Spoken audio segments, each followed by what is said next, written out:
Bismillahirrahmanirrahim. Assalamualaikum warahmatullahi wabarakatuh.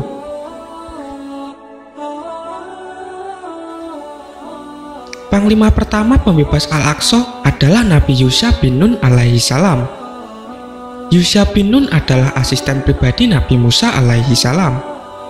Hanya disebut sebagai pemuda Musa di surat Al-Kahfi ayat 60. Dan ingatlah ketika Musa berkata kepada pemuda Fatahnya, "Aku tidak akan berhenti berjalan sebelum sampai ke pertemuan dua buah lautan," atau "Aku akan berjalan sampai bertahun-tahun." Nama jelasnya disebut Rasulullah diriwayatkan Imam Ahmad, Imam Bukhari, dan Imam Muslim. Sesungguhnya matahari tak pernah ditahan untuk seorang manusia selain Nabi Yusha di hari beliau menuju Baitul Maqdis. Setelah Nabi Musa wafat, Bani Israel dipimpin Yusha bin Nun. Nabi Musa wafat sebelum berhasil bebaskan Masjidil Aqsa dari pasukan Jababirah, orang-orang berbadan besar perkasa. Quran Surat Al-Ma'idah ayat 20-23. Dan ingatlah ketika Musa berkata kepada kaumnya, "Wahai kaumku, ingatlah akan nikmat Allah kepadamu ketika Dia mengangkat nabi-nabi di antaramu dan menjadikan kamu sebagai orang-orang merdeka dan memberikan kepada kamu apa yang belum pernah diberikan kepada seorang pun di antara umat yang lain. Wahai kaumku, masuklah ke tanah suci Palestina yang telah ditentukan Allah bagimu, dan janganlah kamu berbalik ke belakang karena takut kepada musuh. Nanti kamu menjadi orang-orang yang rugi."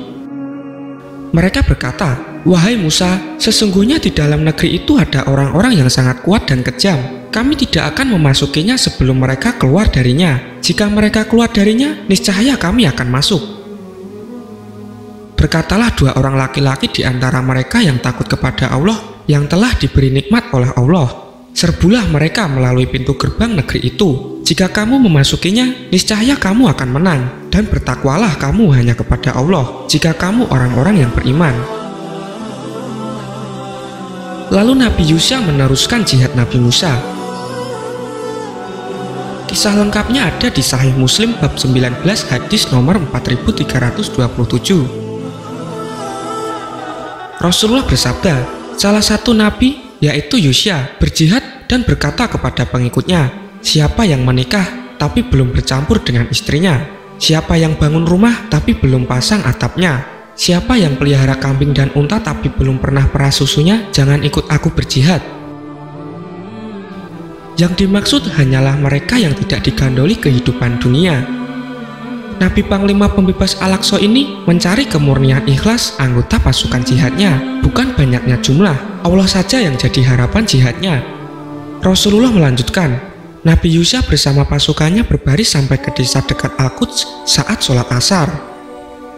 Karena faham kalau sampai gelap pembebasan Masjidil Aqsa akan lebih sulit, maka Nabi Yusha berseru, "Wahai matahari, kau terima perintah Allah, aku pun terima perintah Allah. Ya Allah, hentikanlah matahari." Keyakinan Nabi Yusha begitu besar sehingga dia percaya Allah akan menolongnya. Allah mampu memanjangkan siang sehingga kemenangan bisa diraih sebelum terbenamnya matahari. Urusan seperti ini tidak sulit bagi Allah. Padahal kita tahu bahwa siang dan malam pasti terjadi karena berputarnya bumi mengelilingi matahari. Maka Allah Subhanahu wa Ta'ala menahan matahari agar tidak terbenam sampai Dia berhasil menaklukkan negeri ini dan memerintahkan bulan agar tidak menampakkan dirinya. Setelah Baitul Maqdis dapat dikuasai oleh Bani Israel, maka mereka hidup di dalamnya.